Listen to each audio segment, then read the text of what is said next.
The Nevsky District Court of St. Petersburg sent local resident Nikolai Veprykov to the pre-trial detention center on a case of spreading fakes about the Russian army. The reason for the criminal case was posts on social networks about Russia's war against Ukraine, which Veprykov had published from March to June last year. He wrote about the deaths of civilians and soldiers in Ukraine. Veprykov admitted his authorship of these posts, but he denies his guilt in spreading the fakes. The man was detained on the morning of June 23rd after a search during which all his equipment was seized. He was charged the same day. Veprykov is in pre-trial detention facility number 1, Kristi, from the publication of Ovidinfo. 9 years in prison for Ruslan Ushakov, the author of the true crime Telegram channel, was requested by the prosecutor during the court's deliberations. Ushakov is being prosecuted under 4 articles of the Criminal Code for spreading fakes about the Russian army, rehabilitating Nazism, justifying terrorism, and inciting hatred. The charges of such serious crimes were based on the reports in the chat room of Telegram channel about the shelling of Mariupol by the Russian army and the killing of civilians in Ukraine by Russian servicemen. According to the investigation, there were also alleged calls for violence against Vladimir Putin. At trial, Ushakov stated that he had been tortured during interrogation. The judge rejected the prosecutor's questions as to whether the defendant could show signs of torture.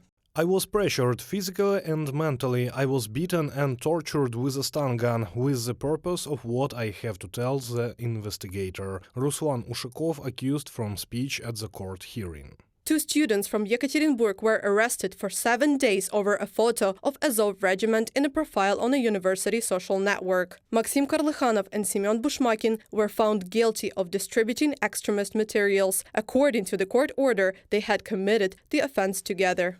Acting jointly with another person identified by the administrative authority using the local network of the Ural State University of Railways and Communications, he changed the graphic representation of the profile under the name SDM, installing a graphic image of the chevron of the Ukrainian Paramilitary Nationalist Association Azov from the court ruling.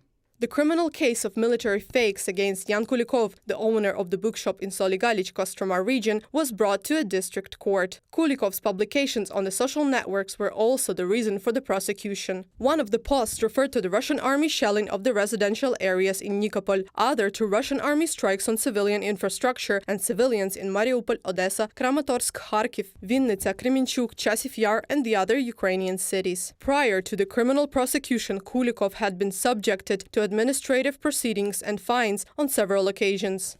I want to see like-minded people to help free themselves from the influence of propaganda to people living in the same city as me. Of course, there have been people whose minds I was able to change, or at least make think about the fact that something is going wrong in the country, but there are far fewer of those. Yan Kulikov in a comment to 7x7 publication.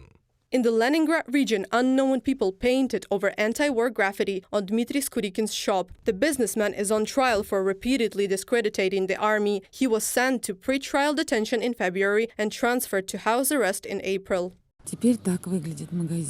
Now this is what the shop looks like. About an hour ago, a group of masked men came running in. They painted over all the signs on the shop, well, as much as they could, whatever they could get their hands on. It's about 4 a.m. I'm here to take a picture. Now all that's left on the shop is a 6-meter-long inspiration saying, "I want peace." But even this phrase is enough to initiate a criminal case in Putin's Russia. Reported by Anastasia Tarnavska, Natalia Husak, Vladimir Stengelov, UATV News.